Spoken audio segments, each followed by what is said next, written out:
In this video, we will look at all the listings under the letter S. The first listing is a sailmaker with an entry for the Kringle. The Kringle is a knot needed in most sails and can be tied in several different ways. Kringles are made around the bolt rope and through eyelet holes in the sails. The seamstress is the next listing with an entry for the thumb knot.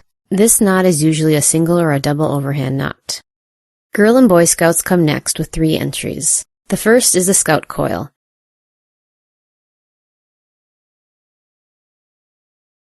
After the end is stuck through the left loop, the right loop is pulled until it is firm. A second tier of turns may be added and the other end stuck through instead. The loop is then hooked to the belt. To help climb a rope, harness loops may be added. The Girl Scout hitch is designed to hold up stockings. Next comes the ship model maker with the constrictor knot. This knot is recommended for doing seizings and whippings for ship models. The next listing includes several sport-related activities and is listed in the book as shooting, camping, hunting, etc.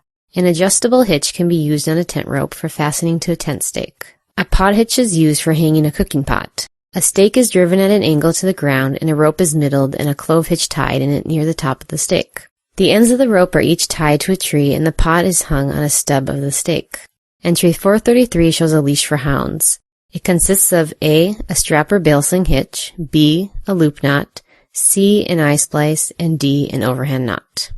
Entry 434 shows a goose boot and hobble. It was used for staking out live wild goose decoys when it was legal to do so. For hanging birds by the neck or foot, a bail sling hitch is usually used. For a live decoy duck, a leather foot strap or thong is put around the leg similar to the goose hobble, but it's not as elaborate. Entry 437 and 438 show common knots used for tying several birds together. 437 is a clove hitch, and 438 is the half knot. A dead-eye or lanyard hitch readily ties to and unties from a forked stake. A bear can be toted by placing a hardwood stick in the mouth and lashing it with a constrictor knot. To secure game across a horse's saddle, a rope can be middled and a clove hitch tied around the saddle's pommel. It's then clove hitched around the animal's neck, and if the animal is small, a marlin hitch can be tied above the knees. The other end of the animal can be tied in the same way. To carry game on a pole, first clove hitch the legs together, then lash the animal to the rope, and secure the end with a clove hitch. To tie a buck right side up, first tie all the feet together, and then lash it to the pole. The last 2 entries for this listing discuss the hanging of large game. The clove hitch and 2 half hitches are commonly used. The next listing is a skier, with 1 entry discussing how to tie a rawhide strap to a ski pole handle. It involves cutting 2 slits in the strap, bringing one end through the slit, and putting a bight through the other slit. The snowshoeer comes next with the method of securing a moccasin to a snowshoe. After securing the toe, the thong is passed around the ankle and then reef knotted. The stationer is the next listing with the stationer's knot. This knot consists of a lashing finished off with a slipped half hitch.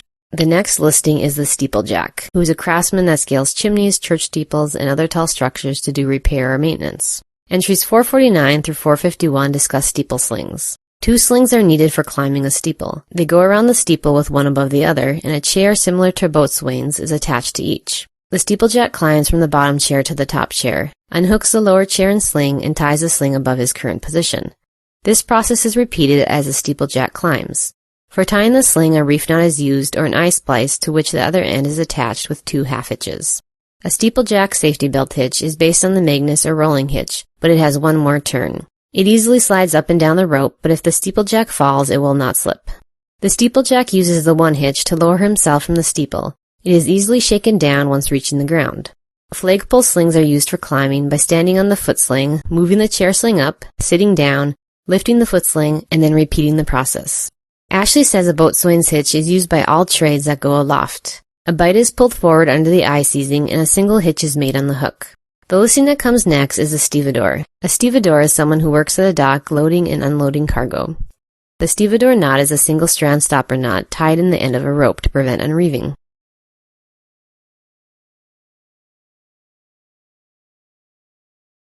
Ashley says that the double cat's paw is the most satisfactory knot to secure slings to a cargo hook.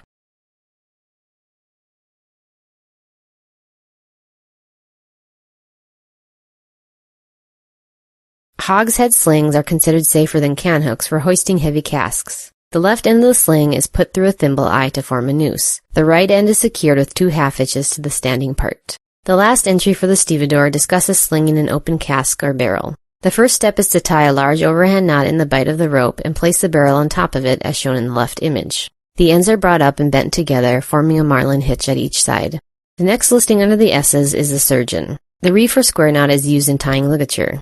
Ashley says that the ligature knot is preferred by many surgeons as the initial double half knot is not apt to slip while the upper half knot is being added. Entry 462 shows a knot that Dr. Mayo of the Mayo Clinic told Ashley he used for tying a cystic duck and also large blood vessels when ligature is necessary. Entry 463 shows the aseptic method of tying the surgeon's knot, as shown to Ashley by Dr. William C. Speakman. The granny knot consists of 2 identical half knots, and Ashley says that many surgeons tie 3 identical half knots, one on top of another, granny fashion. This is still insufficient to fortify the granny knot. The final listing under the S's is swings and swinging. Entry 465 shows a recommended hitch for making fast a swing. It stays in place and does not chafe against the crossbar.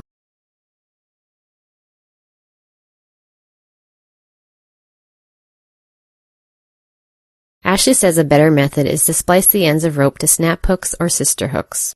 For a large ring, a short distance should be taped, the rope made fast with a round turn half hitch, and seized close to the hitch. A loop knot can be tied under a swing seat. This allows for adjusting the swing's height and also for use as a hand grip when swinging someone. A series of Turk's heads can be tied for hand grips on a climbing rope and a man rope knot tied to finish off the end. For a seat that won't teeter, bowline knots are used to secure the ends. Entry 472 shows an ordinary notched swing seat.